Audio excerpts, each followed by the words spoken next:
The fallacy of division. What is it? In this video, we're going to cover the fallacy of division as opposed to the fallacy of composition. To start, it's helpful to understand that there's two fallacies that are doing the same kind of mistake. They're just doing the mistake in opposite directions. The fallacy of division is taking something that's true about a whole big thing and then incorrectly thinking that it's true about a small part of it. Whereas the fallacy of composition notices that something is true about a small part of something and then incorrectly assumes that it's true about the bigger whole thing. Whereas the fallacy of composition wrongly attributes properties, ways to describe things of the parts to the whole, the fallacy of division wrongly attributes properties of the whole to the parts. Let's have an example.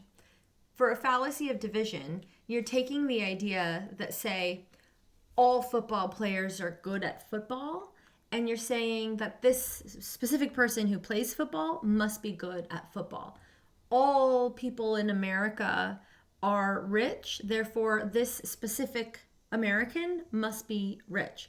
Most Persians love gold, therefore Sahar, who is Persian, must love gold.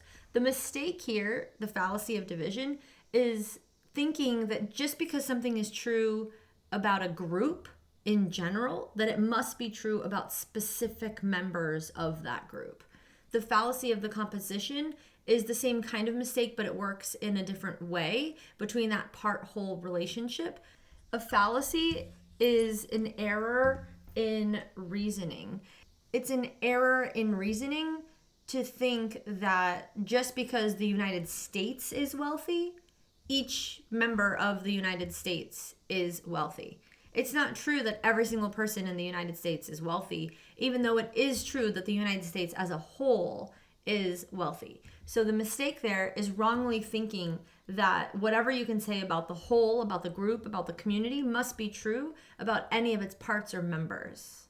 Here's the structure of the fallacy of division. The idea is that what's true of the whole is not necessarily true of the parts.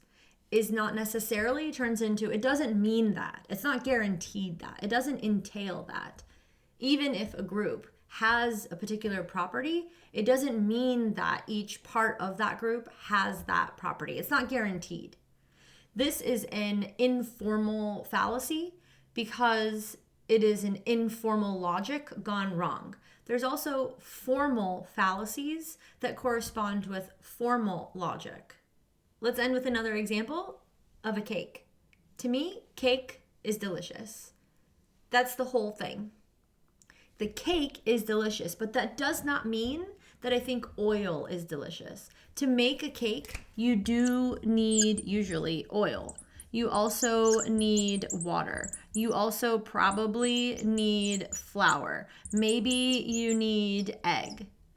And the fallacy of division is assuming that just because I think that cake is delicious, that I must think that parts that make up the whole are also delicious. But that's not true.